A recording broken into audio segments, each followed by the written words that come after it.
Hey everyone, Toshii here. So, I'm pretty much making this video just to talk about cars. Just all of them in general. Just to get a good base so you can understand what I'm about when it actually comes to cars.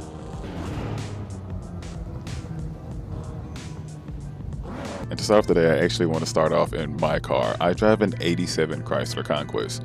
Just so happens to be an 88 Mitsubishi Starion in game right now, but same. I have loved cars for as long as I can remember, since, don't laugh, like the first Need for Speed on PlayStation 1 came out.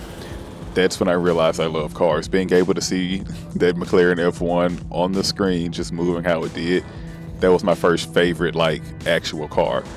Then later on down the line, once again, don't laugh, but I don't care. I watched Dukes of Hazzard. I love that show. That Charger doing the things that it did.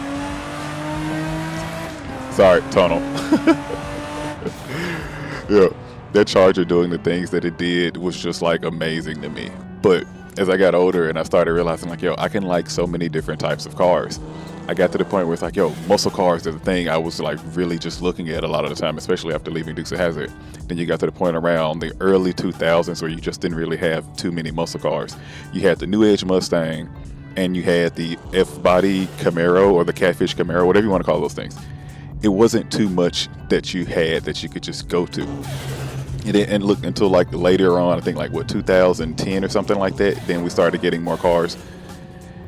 I had to look where others also looked, especially after Fast and the Furious came out. And Hector is gonna be running 3 Honda Civics with spoon. Fast and Furious came out, and next thing you know, the tuner scene was like big. Need for Speed Underground was there, and that was the alternative to the muscle car thing, right?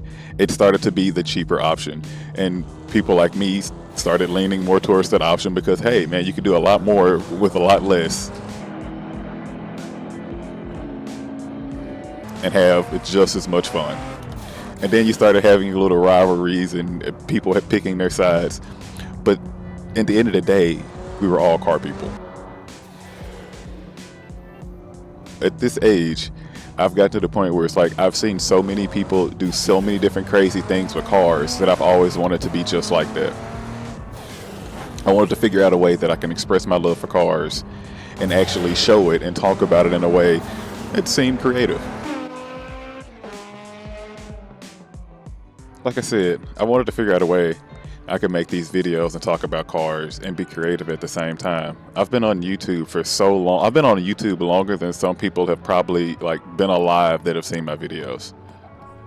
And that's the crazy part to me. And the whole time, it wasn't about trying to be like, I don't know, like richer or famous or anything. Because at the time I was uploading, there was no talk of monetization. There was no talk of being monetized. There was none of that. I just wanted to upload just because I could, to try to make stuff. And funny enough, probably my main inspiration was home movies. Why don't you just tell them about yourself? Just, go crazy. Just say anything. Yeah, just start talking, It was an old cartoon that literally was about a group of friends that would just make home movies all the time. And I loved it. And I'm like, nah, man, I was like middle school when that show was out. And I just like, yo, I could do this. I could pick up a camera, I could make something. And I had that same mindset when it came to the cars. It's like, yo, how can I do this in a way that would allow me to talk about cars, express how I feel about them, and drive them at the same time? Kind of landed me here. Now, you're probably wondering why I'm in this car of all cars. Recently, one of my YouTubers that I watch, Zosh, he was literally talking about the same thing. He likes making the content just for the sake of being able to make the content because he feels like it's something he can do, like he wants to do. Like, I actually want to have people really thoroughly enjoying the content. You're making content with what you got. True. You're making your videos and stuff with what you got. You're actually doing something that most people can't figure out to do. You feel me?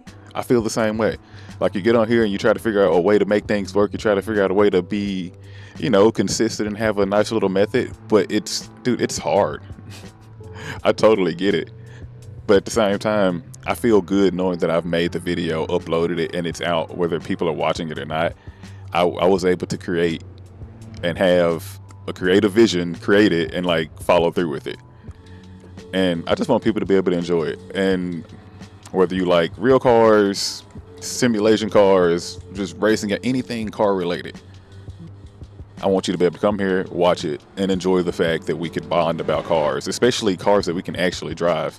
Because normally I try to provide the links in the description. That way you can actually come back and tell me how you like the car. Like, I want this to be a two-way street here. If you like cars, come talk to me about them.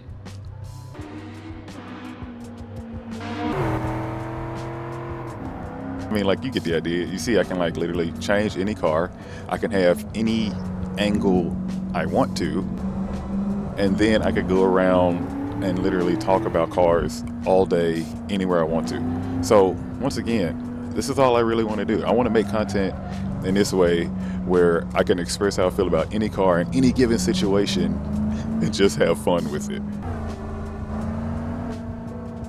Because I'm pretty sure any other automotive YouTuber, they could tell you, trying to drive a bunch of different cars and do the scheduling and all of that, they're going to spend a lot of money. This is the best way that this can be done. It almost feels like cheating, but I just got to make people realize that I'm here just to have fun with it. I just want to tell a little story every time I get behind the wheel, just to say how the car makes me feel, and hopefully you can come back and tell me how the car makes you feel. As of right now, man, it's Camaro. This feels like a lot. This thing is fast. I haven't driven this since my last other channel. Okay, look, if you made it this far, thank you. I literally only have, 68 subscribers at the time of making this. So I was going 68 miles per hour. That was funny. Anyway, look, I only have a few or a handful of subscribers, and I'm thankful for the ones that actually do watch my videos. If you're not subscribed, hey, please subscribe. It's free. It will help me out a lot, and it'll let me know that I'm kind of sort of doing something right. If you have any suggestions, let me know. I'm like open to it. Other than that, I'm just going to be this one crazy person that's going to keep driving these cars on the sim and talking about them like they're real, because when you get to driving them around, they give you their characteristic feelings behind the wheel, I swear. And each car is different. And I just want to be able to express that, because I know a lot of people get on the sim and you don't really understand that everything is sensitive, everything is different, and you can feel it all. Like, you change a set of tires, you go do 2 laps, you can feel it. Your times are going to be different. Like, weather settings, everything is entirely different. And then you start throwing in the mix of having the same literal amount of cars that you do in real life. We could be at this all day. But yeah, you know what I like to say towards the end of my videos. Like, comment, subscribe, and I will see you in the next car. And to start off today, I'm actually in my car, a 88. Oh my God, you just want to slide anywhere. And to start off today, I am actually in my car. I drive, wait, damn it, stuttering.